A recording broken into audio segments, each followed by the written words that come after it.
what's happening, everybody? Welcome to Tuesday Night Hoop Talk.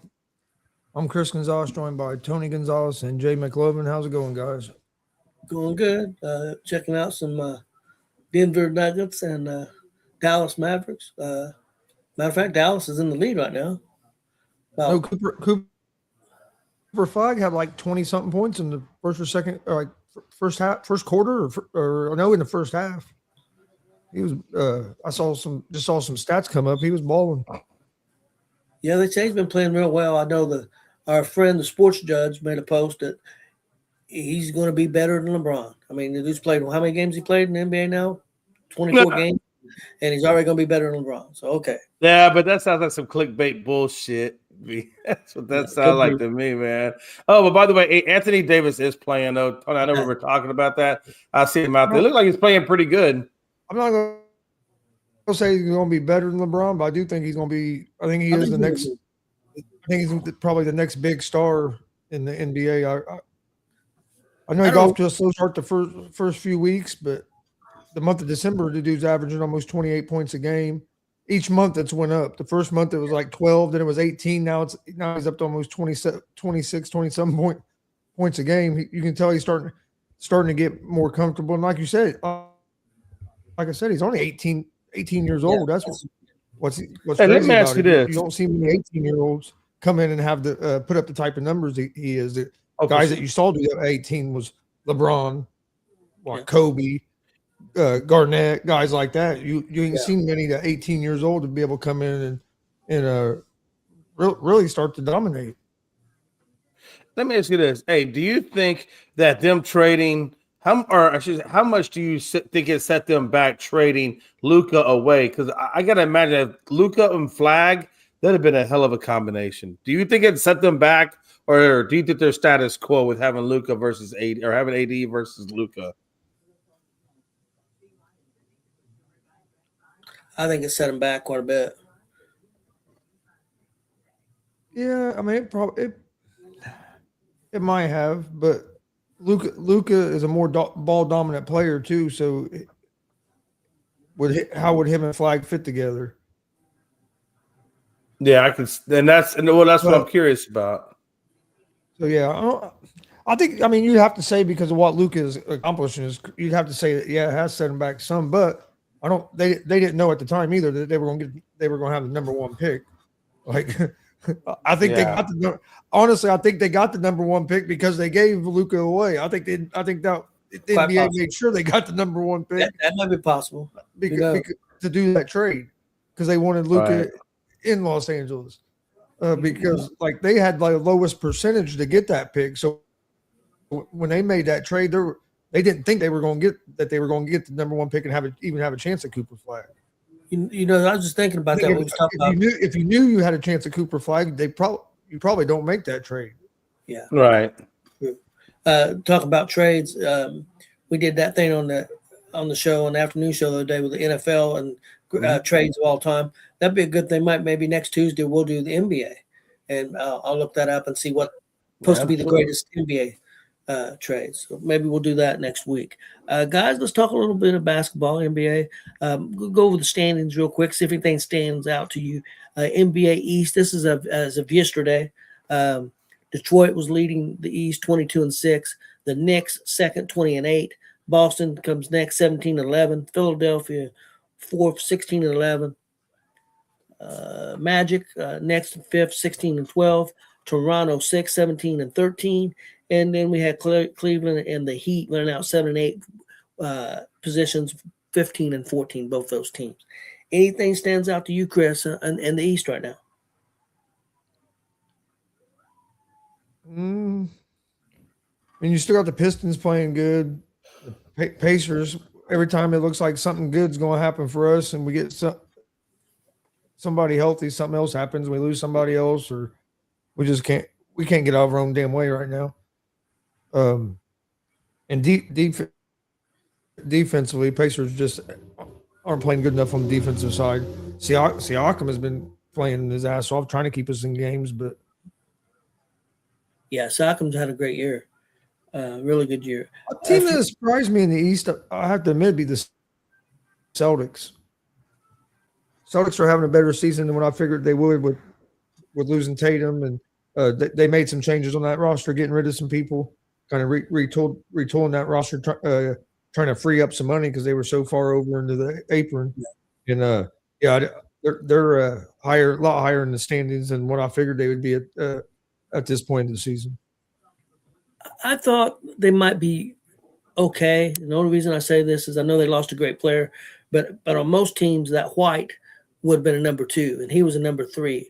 So he stepped into that number 2, and Brown stepped in that number 1. So I mean, of course, they're not as good as they was. I'm not saying that, but they're recovering pretty good. I think Al White helps that a lot. The team that shocked me in not a good way is Cleveland, 15-14. I expected a lot more out of Cleveland. I thought Cleveland would be up in that top 2-3 position, and they still may. I mean, there's a lot of games still left. There's still 50-some games left in the season, but that surprises me a little bit that Cleveland's 15-14. Jay, what about you? And real quick, what is going on with Giannis? Is Giannis hurt right now? I do not know. Yeah, calf. He participated in Saturday's practice, but it looked like he's dealing with the calf issue. Because I was wondering why he wasn't listed on their depth chart. Anyway, a couple of surprises to me. Chris hit the first one was the Celtics, and the fact that even without Jason Tatum and whatnot, they're still doing quite well in the standings. And I really kind of thought they might take a bigger hit with that Tatum injury. And they haven't. They've actually done quite well with where they are. The second one would be Milwaukee. This team is just faded down so bad that they're even out of the play-in right now and sitting in the 11th spot in the East. The next one is the Knicks. Anabui is Anabui, I think it is hurt. Yeah, Anabui is hurt and out, as well as Brunson, who is hurt and out. But yet they are still sticking firmly, I believe, in that number 2 spot. And they just won the other night, so I think they're 8-2 over their last 10. So those 3 teams in the East have really surprised me. I thought maybe the Knicks might fall a little bit more than what they had with Brunson and Anabui here. But did you call him Abadui? Anabui. Baba Booey. Anabui, Baba Booey. What the hell are we talking about, Shabui? Is it? I'm not saying I pronounce it right, Chris. I'm asking you. Is it Anobi? Yeah, OG Anunoby. Anobi, okay. Oh, is it Obi-Wan? Obi-Wan. Kenobi. Obi-Wan. He's gonna be Obi-Wan. If I say Obi-Wan, you know what I'm talking about. It took a while to get used to his name, but he played for IU in college, so that's how I got used to it. But is that how you got it? But he first played for IU. I was like, hell, I just called him OG. That's what I called him, was OG. I wouldn't even try. Man, what's that dude over? Hey, what's that running back for Miami? Ashane? No, it's Achan. Achan. Who the hell is Achan? Who's this Achan guy? When he first came to IU, it was just OG because I wasn't even touching that last name. Yeah, I'm just gonna call him OG from now on. All right. Pacers almost got him last year. I'd have loved that. Yeah, they were trying to get him. Trying to get him. Well, guys, let's look at the NBA West real quick. Of course, first place, Oklahoma 25-3, San Antonio 21-7, Denver 20-7, Lakers 19-8, Minnesota 19-10, Houston 17-9, Phoenix 15-13, and Golden State 14-15. We got a heck of a ball game going on in this Dallas and Nuggets game, man. It's a 1-point game with about 30 seconds left. Pretty good game. Anything stands out to you, Chris? Of course, Oklahoma, I know, but a couple of things. One, the Golden State Warriors. I thought they would be playing a lot better than what they're playing. You look at the way they played last year after they made the trade and got Jimmy Butler. They looked like a totally different team, and then they've just got off to a terrible start, and then now you have Draymond getting into it with Steve Kerr and leaving the bench and going to the locker room, and so now you have more drama going on there. So it'd be interesting to see what happens there. But yeah, I thought the Warriors would be playing better than what they're playing. For them to be 500 at this point, I thought they'd have a better record. And I also thought the Dallas Mavericks would be doing better than what they were doing. I never thought they would get off that terrible start they got off to. at the beginning of the season. They've been playing better here as of late, but hell, they started like 2-13 or some shit, something like that. They were playing as bad as the Pacers, but then they've turned it around. But that surprised me. I thought they'd be higher up, which I think they will be by the end of the season, but they got off to a bad start. But other than that, I mean, I guess maybe the Spurs a little bit, but I thought they'd be better. I don't know if I don't think anybody thought they'd be probably at number 2. Yeah. I guess that's a little surprising, but team that surprised me a little bit is Phoenix being 15-13 with all that they gave up. That's and who knows if they're going to hold on to that. I mean, they could end up being terrible still by the end of the year, but they have played pretty well to start off. San Antonio, a little surprised. Oklahoma, I don't want to say a surprise, but I wouldn't expect them to get off to, they were here not too long ago. They were 23-1, so now they're 25-3. So that's a little surprising. I mean, they really came out swinging. I mean, sometimes you win a championship and you can lose a little fire. It don't seem like they've lost any fire. That's for damn sure. So, Jay, who stands out to you? Yeah, this Phoenix Suns team, I remember when they were red hot back in the day, when they had Ayton at the center and what's his name? And they had Chris Paul at the point guard. Remember that Phoenix team that was stellar and was kicking ass. And now you look at this team, and the only one that's still left from that squad is Devin Booker. Everybody else is gone by the wayside. But yet, the one thing that remains is the fact that they're still in the top 7. And that's pretty good, like you said, Tony. I think the fact that the way they've been able to reinvent themselves completely and still be in that top 7 without really dipping out shows that they still keep that competitive spirit in that organization. So Phoenix is another one that really kind of impresses me. And I tell you, man, San Antonio is where San Antonio is because that's a good team over there. They got a lot of good pieces and they got good coaching. I think the only thing that keeps them from taking over the number 1 spot from OKC is just experience. I think they still need more experience, but I think for right now, it's got to be Phoenix and what they've done. That surprises me the most. Yeah, because I thought Denver would be where they're at, and Lakers, I think pretty much where I thought, and Minnesota, same thing. Houston, thought they'd be right in there too. So, yeah, right. Phoenix for me. A real quick update. Dallas did win this game by 1 point. Denver had a chance, a 3-pointer at the buzzer, and it went in and out. So Dallas Mavericks did beat the Nuggets. And Cooper Flagg was the star of the game. They're having an interview with him right now. Guys, let's go on to let's talk a little bit. Chris brought up Draymond Green before we talk about the Thursday games for the NBA. Jay, your thoughts about that? Draymond and the coach getting into it, and Draymond goes back to the locker room and to cool off, and the coach said, well, once he went back to the locker room, he wouldn't get back in the game. I wouldn't put him back in. Yeah.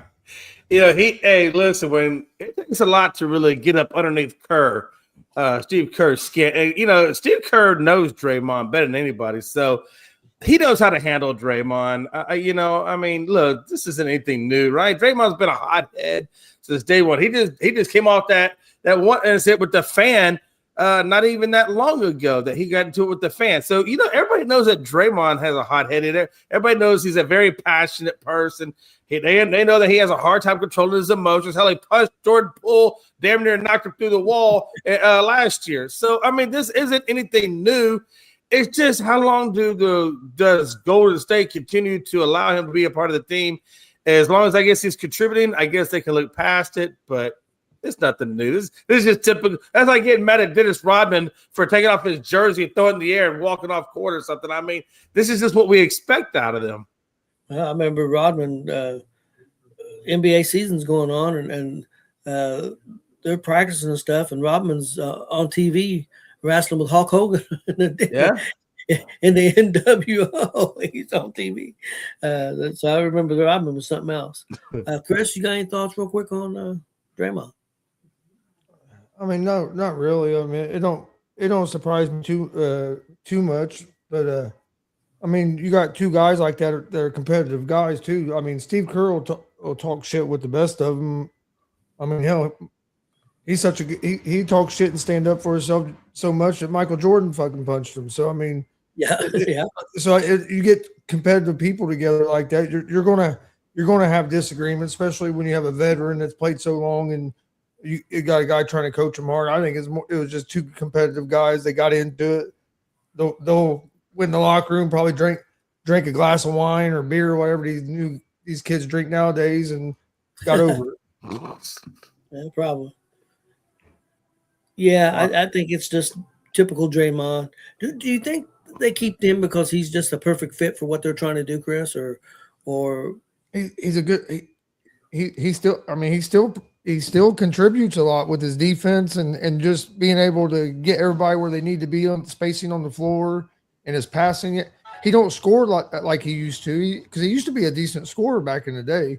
But as the years go on, he don't even hardly try to score anymore. It's just, but I mean, he still brings. He's their enforcer. He brings that attitude, and he's what kind of gives them their grit. I was gonna say he's like Rodman, because Rodman was never really a scorer for Chicago either. All Rodman was supposed to do was go out there, get the rebound, and screw with people's heads psychologically. That's all. That's why they call him the Worm. You know, it's like Draymond is like Worm 2.0 to me. We had Pacers had that guy back in the day when we had a Ron Artest. Yep. Yeah, Artest was something else. Also cost us maybe a championship, moron. So Dustin was saying Rookie of the Year will go to Kneipel, fast spread history with 100 made 3-pointers. He might get it for being the sharpshooter he's doing right now. That would be interesting, to say the least, if he did get it.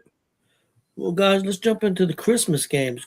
NBA's big into Christmas. I know they're getting some competition with the NFL now, but let's go into the first game up. Is Cleveland at the Knicks? Chris, who you liking in this one, Cleveland or the Knicks? It's at New York. The Knicks. Knicks have been playing better basketball, in my opinion. Like you said earlier, Cleveland just. I thought Cleveland would grow after the playoffs last year. I really thought they'd come back this year, and this would be the year they were going to maybe take that next step, and they haven't so far. I know it's still early in the season, but yeah, I like the Knicks. Yeah, I agree with you. I like the Knicks too in this one. Even though, like Jay's said, they've had some injuries, they're playing pretty good basketball right now. Jay, what about you? Yeah, the only reason I'm going to go with the Cavaliers on this one is because Brunson's going to be out and Anabui is going to be, or Anabui or OG or Kimchi or AC or whatever it is. I'm going to go with that dude, okay? They're both out of the game. They're both out. So I think they have a couple of key injuries there, and I think that's going to hurt them. Now, yes, Cleveland does have Evan Mobley is going to be out as well for them. But I think it's going to be Cleveland, and I think it's just because of the injuries for me. Okay. Next game up, guys. This is one that I don't know what time the football games are, so I'm not to see, but I might check out some of this one. The Spurs and the Thunder. Spurs beat them the last time they played. This game is at Oklahoma. I'd say Thunder get the revenge. Christmas Day, they're going to put the Christmas ass whooping on the Spurs for this one. So I'm going with the Thunder. Jay, what about you? Yeah, this game is really intriguing because it goes back to what we just said when we were talking about the standings, and how I feel like, Spurs are almost at that one spot. Nobody's really going to be dealing with injuries. It is in OKC. I think I'm going to go with OKC on this one because it's in their stadium. So I think it's going to give them that advantage over them. So if this was in San Antonio, I might actually lean towards San Antonio, but I think because it's OKC, I'm going to go there with them being the home game. But I think it's going to be very, very competitive, and I think it's going to be very close, Tony. I don't think this is going to be a blowout. Yeah. Chris, what about you? Yeah, I like the Thunder at home. They're hard to beat in OKC. They're hard to beat anywhere, but even tougher to beat in OKC. So I'm gonna go with the Thunder. Should be it's going to be a good game, though. Next game up, guys, Dallas Mavericks at the Golden State Warriors. The game's at Golden State. I tell you, Dallas looked pretty good this game. Yeah. Well, I'm gonna go with Dallas. I know it's at Golden State, but I'm gonna go with Dallas. A little bit of upset, maybe. Chris, what do you think? Yeah, I'm gonna go with Dallas too. I think Dallas is playing better basketball right now than what the Warriors are. I mean, Steph Curry. You always have to watch for Steph Curry going off, especially on a Christmas day. But I'm gonna lean toward Dallas. I'll go with Dallas in this one. Okay, what about you, Jay? I think because of what Gonzo said right there is the number one reason why I'm gonna go Golden State. The game's in, like I said, it's in Golden State, so it's a home game for them. And Steph Curry loves big games, and he loves the highlight. He loves Christmas. He loves holidays, and that's what Steph Curry plays like. Steph Curry. Watch for Jimmy Butler also to contribute, and I think Draymond is going to get in some ears. But I'm looking for Steph Curry to have a Steph Curry-like game, and I don't think Dallas is going to be enough to stop him.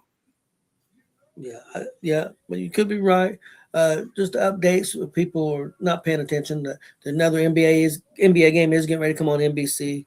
It's going to be the Houston Rockets and the Clippers. They'll be starting pretty soon. So if you're looking for something to watch, you might check that out. Next game up, guys. Hey, Dad, real quick. The football games are at 1, 4:30, and 8:15. Okay. I think I want to say the Cleveland game is at noon, and then it just kind of every couple hours, 2.5 hours. Game. The Cleveland game is at noon. Spurs and Thunders is at 2:30. Mavs and Warriors are at 5. So it's literally peppered with football, basketball, pretty much off and on. Yeah, pretty much all day. And then you have Houston, Lakers, and Minnesota and Denver. Okay. That's crazy. Speaking of that, let's go to that game. It's going to be the battle of Jay against Frankie. It's going to be Houston against the Lakers at the Lakers. Jay, who you got? Yeah, man. The Lakers have done some really good things over there. We all know when AR-15 goes off, AR-15 can go off and light up a board. I look at him as being the number 2 guy in LA, right behind Luka and just ahead of Bron in that big 3. I also know what Seguin and I know what KD are doing right now. The game is in LA, so it's going to be advantage LA. But I like what the Rockets are doing on their bench. The fact that we score about 30 points off of our bench and we get typically around 50 to 54 boards. We're a heavily rebounding team. We're physical, and we can actually now we're getting a lot of good 3 balls with Reece Shepherd off the bench. So I'm going to go with Houston on this one. I do think it'll be a close game, but this could be a Christmas game. But I think I'm going to like Houston on this one and showing you what they got. Jay, let me ask you a question real quick before me and Chris goes. Yeah. Are you surprised that Reece Shepherd has played as well as he's played so far this year? Was you expecting it or a little surprised? I'm actually expecting or surprised that we didn't see more of Reece Shepherd his first year, because when they drafted Reece Shepherd, they drafted him specifically to be a 3-ball specialist. That's why he was drafted, to do exactly what he's doing. I'm actually surprised that it's taken him as long. I figured they would plug him in right away to fill that gap last year. And they never really, even in the playoffs, they never really went to Reece Shepherd where they did 3-point shooting. I was kind of surprised then.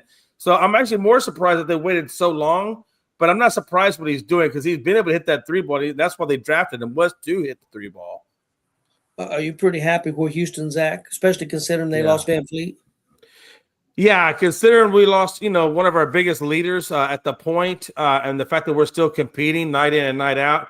Yeah, and we have beaten some really good teams, and I think we can compete with just about anybody now. And I think when we have got up against the best team in the league, right, which is OKC, we held our own with them. And I don't know that we're fully there 100. I think I'd feel better if we did have Fred VanVleet leading the way. But I think Amen Thompson has stepped in and done a pretty good job where VanVleet hasn't been there. So I am very, very happy with what this team is doing, and we're still a young team. Again, this is KD's first year with us. We've had to get adjusted to having him in the lineup, and again, the bench is why I'm so happy, because our bench night in and night out has played and put up really good points in the minutes they've been on the floor. So that's really where I'm most happy about. And the Rockets still got a long way to go in developing before we get to the end of the season. Chris, who you liking? Houston at the Lakers? I'm gonna have to go with the Lakers. I already chose one trash Texas team to win tonight. I can't choose 2 trash Texas teams. That's what we're doing. That's what we're doing. Happy holidays, mofo. That's what we're doing. Yuletide cheer, huh? Huh? Is this what we're doing? Oh, you know dude. what? If you get coal in your stocking, I want you to know it's not coal. It's my petrified poop that you're going to open up on Christmas Day from UPS. Oh, Continue, God. please. I'm sorry. I apologize. I had a rant moment. No, it'll be a good game. It'll be a good game. Either team can win it. Really, I would lean toward the Lake. I lean toward the Lakers just because it's in Los Angeles and it's Christmas Day. Yeah. Kind of like Steph Curry. LeBron. I think LeBron's going to ball out. So that's the only reason I lean toward LA a little bit. I just had to fuck with Jay a little bit on that.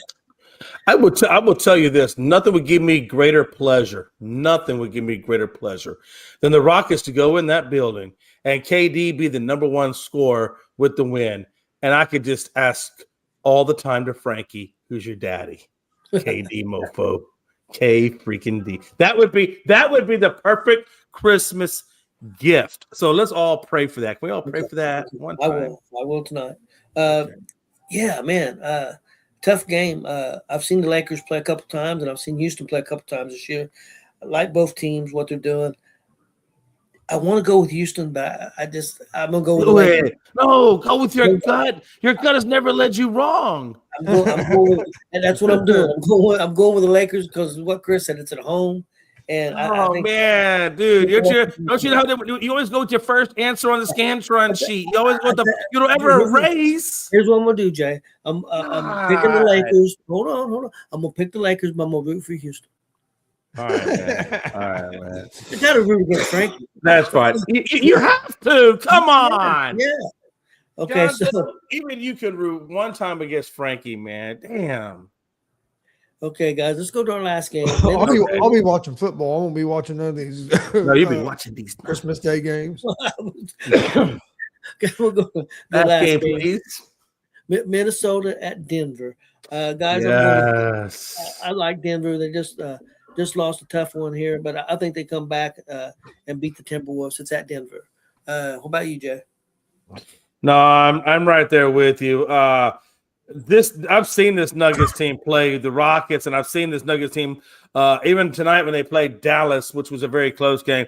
This Nuggets team is still a very dangerous team, and Joker is still in my opinion. I still think Joker is the best player in the league right now. I really do. That's just my opinion. But I think he's the best player in the league, and I'm definitely going to roll with Joker. I don't think Minnesota can handle what Joker and Denver is going to put on them, and I think this game is in Denver on top of that. So yeah, I expect Denver to get this win on Christmas Day. It's going to be more. It's going to be even Ant-Man can't carry the gargantuan. Okay, and Chris, who you like? Minnesota, Denver at Denver, if he's alive. There he is. Having a coughing fit. I like Denver in this game. Okay. Yeah, I think we're all well, guys. You guys got anything before we get out of here? I think Minnesota relies too much on Anthony Edwards. I think they're too Anthony Edwards dominant on offense. When the ball's moving, I think they're a lot better, but they get in where it's a lot of him dribbling and everybody else standing around. And that's a bad matchup against the Nuggets. Hey, correct me if I'm wrong. And so would Gobert be the one matching up with Joker? Is that who they would match? That's who would match up, correct? Because Randall wouldn't match up, right? I don't think. I would say they would have probably Gobert. I mean, Gobert does play some good defense. That's the one thing I do like about Gobert in Minnesota is he does play good defense, and I'm wondering how that would balance out going against Joker. Hey, how's it going? Hey, what's up, Elite Oscar? There you go. Guys. All right, yep, we can get out of here whenever y'all are. I appreciate everybody tonight. And remember, guys, we ESPN and okay. Hey. Look who it is, Dad. It's Oscar. Oh, it's Oscar. Oh, okay. It's Oscar. Of course. No, it's well, it'd be your nephew. Oscar. It's my nephew. That's what I said. It's Oscar, your nephew. My cousin's son. Never know what a Gonzalez is just going to turn up. But no, serious. He's a big basketball fan. Really? He knows Oscar, who's your team? Pacers. Pacers. Yeah. Well, they go to Pacer games and stuff, but he watches quite a few games. So Oscar must be in a lot of therapy right now with all the other Pacers fans. Yeah, Got to see that therapist. Oscar, hey, we're doing good. Who's your favorite player other than somebody on the Pacers? Do you have another NBA player? Because Pacers for sure. Do you have a favorite player other than Pacers? I bet you're gonna say Halliburton, but or somebody like that. But do you have a favorite player in the league besides a Pacer player? Yeah, Oscar, he knows his stuff because we when we're all together and he's around me and Stevie, we'll be talking basketball. And he'll talk basketball. He likes Austin. He said he likes Austin Reeves. Yeah, okay. I just talked about AR-15 a minute ago. Yeah. He's a good. I mean, hey, when AR-15 is on, he's on. Sometimes he can be hot and cold. Now I can see the profile picture a little bit. I could tell it's him, but at first I couldn't see the profile picture, so I wasn't for sure who it was. Yeah. Well, thanks for tuning in, Oscar. Yeah, guys, we're going to be off for the holidays. We'll be back. But we'll be back before New Year's. We'll be back next Monday. Gonzo. Well, yeah, Gonzo's we're off too. We don't have any shows Wednesday too, Chris. Wednesday or Thursday, no. So we'll be back Monday, and ESN will be back on Monday. This show won't be back till after the first year. No, we won't be back till like the 8th, I think. So the basketball show won't. But everybody have a great Christmas and holidays, and have a good time. Be safe. Don't get too drunk. So if you drink. Don't get too hot. I will see you all on Monday. I promise to have all my brain cells touching each other. Hey, I hope you have a good Christmas too, Oscar. Yeah. I hope you have a really good Christmas, Oscar. Real quick, Frankie said the NFL is not going to punish the fan involved with the altercation with DK. Oh, wow. So the fan got off on it, huh? Only DK is going to have to pay for the foolishness of an overpaid athlete. He lost time to be alive. Well, good for him. All right. Well, we appreciate everybody watching. Please hit that subscribe button on YouTube, Twitch, X, Instagram, all social media, and we will see you guys in a couple weeks. Yep. See you Monday. Yep.